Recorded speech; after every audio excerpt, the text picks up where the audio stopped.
a story exploded out of Tehran. 250 fighters attacked the zone around Ali Khamenei's compound. Maybe you saw the headline. Maybe you saw the outrage. Maybe you saw people treat it like the start of a revolution or the beginning of a palace war.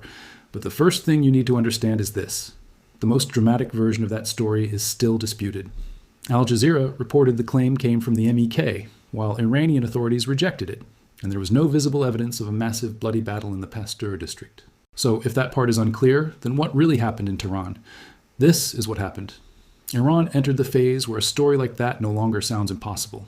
And that is far more dangerous than the story itself, because systems like this do not break when the first rumor appears. They break when the rumor fits the mood of the nation so perfectly that millions are ready to believe it before the facts are settled. That is the real signal, not the gunfire, not the headline. The signal is plausibility. The signal is that the public has begun to imagine the center can be touched. Once that happens, history speeds up. And that is why this is not just about Tehran. It is about a pattern older than the Islamic Republic, older than the Cold War, older than modern media. First, a regime centralizes power and sells that concentration as rescue. Then, it expands outward through ideology, security, war, economic control, or national prestige. Then pressure builds. The economy weakens. Fear loses efficiency. Elites stop trusting each other. The public stops trusting the script. And finally, one trigger appears. A protest, a strike, a mutiny, an assassination, a rumor, a failed crackdown. And suddenly, the thing that looked permanent starts moving like ice after the crack has already spread underneath. That is the machine. Build the center, overload the center, lose control of belief, then face the trigger. And here is why that matters right now. Global debt hit a record $348 trillion at the end of 2025, after nearly $29 trillion was added in a single year, the fastest annual buildup since the pandemic surge. That matters because highly leveraged systems do not absorb shocks well. They amplify them. And Iran is not facing this moment in a calm world. It is facing it in a world of widening fiscal pressure, military escalation, sanctions, and very little strategic room for error. Now stay with me, because the most important part of the Tehran story is not the compound. It is the sequence. The first step is always centralization. A nation is told it needs one guardian, one doctrine, one stabilizing hand. Institutions remain on paper, but real power moves upward. Elections may continue, parliaments may continue, courts may continue, but they stop balancing power and start decorating it. The ruler begins to mistake obedience for loyalty. That is the original sin of closed systems. The second step is expansion. Because concentrated power cannot admit fragility, it must constantly perform strength. So it funds security organs, pushes ideology, expands military reach, crushes rivals, and tells society that sacrifice is proof of national destiny. The state grows larger, louder, harder. But beneath that expansion, the real foundation shrinks. People comply more, but believe less. The third step is the dangerous one. This is when the regime still looks powerful from the outside, but internally the math starts turning against it. Every crackdown solves the immediate problem and worsens the next one. Every denial sounds less convincing. Every elite meeting contains more private panic than public confidence. And the public starts asking the question every brittle regime fears most. What if they are weaker than they look? Then comes the trigger, and the trigger is almost never the true cause. It is the reveal. It is the moment society updates its estimate of power all at once. Yesterday, the ruler looked untouchable. Today, people think maybe he is not. Once that psychological line breaks, events that seemed impossible a week earlier become normal by the weekend. You have seen this before, even if you did not name it. Take the Russian Empire. After the 1905 revolution, Nicholas II issued the October Manifesto and allowed a Duma, but the core of autocracy remained intact. Britannica notes that the Tsar's reactionary policies, and even the occasional dissolution of parliament, spread dissatisfaction far beyond radicals. Then came World War I. Russia entered it ill-equipped with weak leadership, and the campaigns of 1915 and 1916 produced terrible casualties, at times without enough rifles for the troops. That was the expansion phase, turning into a credibility crisis. The empire could still demand sacrifice, but it could no longer prove competence. Then came the trigger. Mass unrest in Petrograd, the garrison joining the revolt, and Nicholas II forced to abdicate. The monarchy did not collapse because one protest appeared. It collapsed because the structure had already spent its legitimacy. And once soldiers stopped pricing the Tsar's future as their own, the whole thing folded fast. Now look at Iran before 1979. The Shah's White Revolution began in 1963 as an aggressive modernization program. It reshaped the countryside, accelerated urbanization, weakened traditional landowners, and pushed rapid westernization. Britannica notes that it brought economic gains, But those gains were unevenly distributed, while political opponents were silenced and pushed aside. That is the pattern in perfect form. Reform from above, consolidation at the center, disruption below. Then the bill came due. Economic instability, political repression, and social dislocation collided. In 1978, the regime imposed martial law. Troops opened fire on demonstrators in Tehran, government workers struck, and on October 31st, oil workers halted the oil industry. By December, hundreds of thousands were in the streets. In January 1979, the Shah fled. On February 11th, the armed forces declared neutrality, and the regime was finished.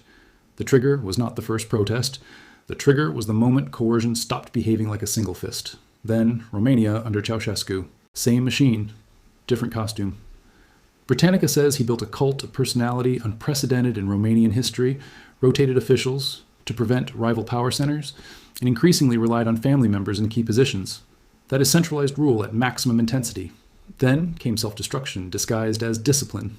To pay off foreign debt accumulated through mismanaged industrial projects, Ceausescu ordered huge exports of agricultural and industrial production in 1982, producing extreme shortages of food, fuel, energy, medicines, and basic necessities. By the late 1980s, Britannica says Romania had become a police state and physical hardship and moral despair overwhelmed society. Then the trigger arrived in Timișoara. Security forces fired. The protests spread. On December 22nd, the army switched sides. Ceausescu fled by helicopter. 3 days later, he was executed. Again, the speed of the collapse shocked observers only because they mistook visible control for durable legitimacy. So come back to Tehran. If you strip away both propaganda and fantasy, the picture gets clearer, not blurrier. The explosive 250 fighters claim is not solid enough to state as established fact. That was one of the biggest weaknesses in the original script. If you overstate a disputed event, viewers feel the exaggeration and trust drops. The stronger move is to tell the truth and make the truth more dangerous. The claim is disputed, but the fact that it spread so fast, right now, in this climate, tells you Iran is no longer in a normal stage of authoritarian stability. It is in the overlap between crisis and trigger. And the evidence for that is much stronger than the compound story. Reuters reported on February 2nd that in high-level meetings, officials warned Khamenei that public anger after January's crackdown had reached a point where fear was no longer a deterrent. Read that carefully. Fear was no longer a deterrent. In a system built on surveillance, repression, and selective terror, that is not a side note. That is the hinge. Reuters also reported that officials feared an attack, combined with demonstrations by angry people, could lead to collapse of the ruling system. That means the leadership itself is discussing not just unrest, but regime survival, and the street is already moving. Reuters reported that Iranian students protested for a third day on February 23rd, weeks after security forces crushed mass unrest with thousands killed. Students in Tehran chanted anti-government slogans, burned flags, and clashed with authorities. Reuters also described Khamenei as facing the gravest crisis of his 36-year tenure, with an economy struggling under sanctions and growing unrest breaking back into the open. That means the social energy is still there. It was suppressed. It was not resolved. Now add the internal structure of power. Reuters explains that Iran's political system is built around the theory of rule by a supreme jurist, with Khamenei holding the final say on all major policy decisions and overseeing a parallel system of loyalist power beside the elected government. The IRGC answers directly to him. The Basidij is used to quell protests. And Reuters notes Khamenei, now 86, has not named a successor, and it is not clear who would replace him if he were killed or ousted. That is critical. A centralized regime under pressure is dangerous. A centralized regime under pressure with unresolved succession is exponentially more dangerous.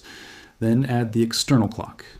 Reuters reported on February 26 that Iran entered a new round of nuclear talks under the threat of U.S. military strikes against the backdrop of the biggest U.S. military deployment in the Middle East since the invasion of Iraq in 2003. That means Tehran is not just managing domestic fear, student protests, and elite anxiety. It is doing all of that while calculating the possibility of outside escalation. Pressure inside, pressure outside, very little political oxygen in the middle. Now you can see why the compound rumor matters, even if the literal version remains unverified. Because late-stage systems are not destabilized only by confirmed events. They are destabilized by shifts in collective expectation.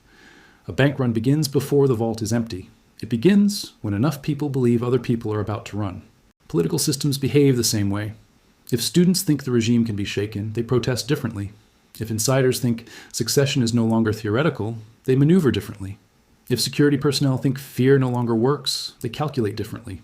Information becomes action before it becomes certainty. And this is where most analysts make the fatal mistake.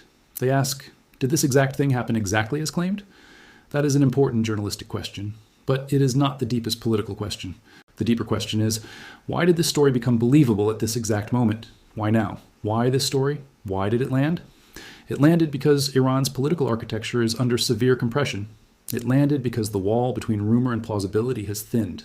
That is why authoritarian systems often look strongest right before they become most fragile.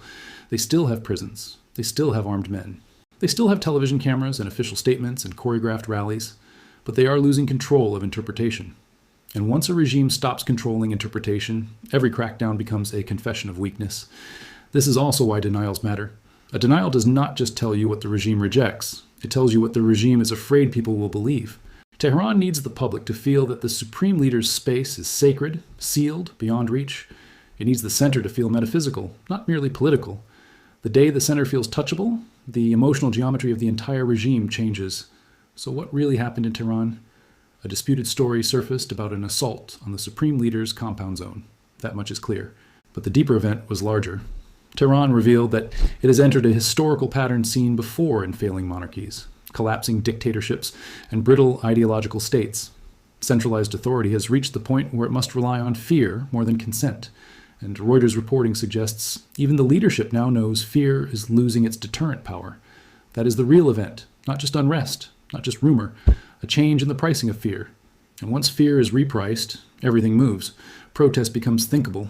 Neutrality becomes dangerous. Succession becomes urgent. Denial becomes less effective. Every funeral becomes political. Every strike becomes contagious. Every rumor becomes a stress test. That is how old regimes enter their final unstable chapter. Not always immediate collapse, not always tomorrow, but unmistakably a different chapter.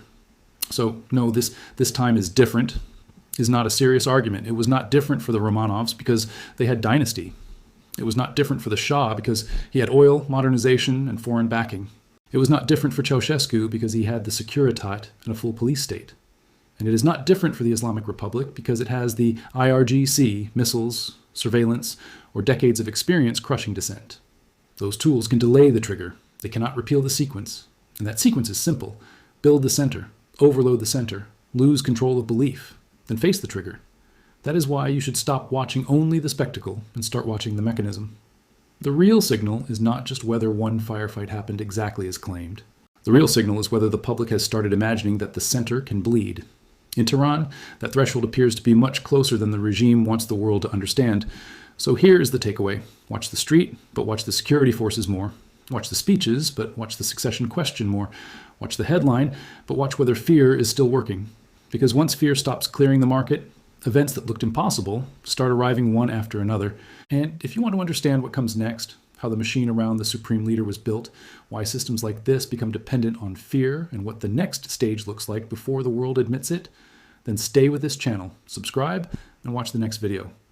Because the next stage of the pattern is always the one people recognize too late.